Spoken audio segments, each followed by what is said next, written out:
পরের সপ্তাহে দিব। ওরা দোকান থেকে বাড়ি কর। হে বাইরে অনেক সব ফালতু বাইরে। আইতেছি এই কি হয়েছে তোর? তুই টাকা দাস না কেন? মামা আজকের দিনটা মাফ করেন মামা, বিশ্বাস করেন মামা আমার কাছে টাকা নাই। না শব্দটা না আমার একদম ভাল লাগে না। তুই জানোস না আমি কে?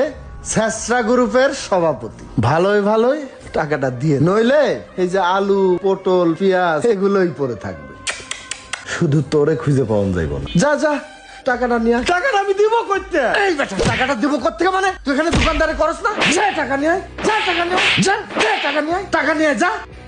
মামা আজকে ক্ষমতাটা হাতে পাইয়ে আমার গরিব মানুষের উপর অত্যাচার করতেছেন, এই ক্ষমতা চিরদিন থাকবে না মামা। আরে যা যা। আমরা সারা জীবনের জন্য ক্ষমতা এসেছি, আমাদের ক্ষমতা থেকে কেউ সরাইতে পারবে না। যা লক্ষ্মী ছেলের মতো টাকাটা দে। আপনি আজকে ক্ষমতার বড়াই করতেছেন না, এই ক্ষমতা একদিন আপনাকে ধ্বংস করবে। আপনি কুত্তার মতন ব্যবহার করতেছেন না, একদিন আপনারা দৈরা মানুষ কুত্তার মতন পিটাবো। কথাটা মনে রাখেন, এই জুলুমের বিচার একদিন আল্লাহ করবো। আমরা সহ্য করলে আল্লাহ তাআলা সহ্য করবে না। এই নেন নে টাকাটা নে। কি রে তুই না কইলি পাবলিক টাকা দিতে চায় না?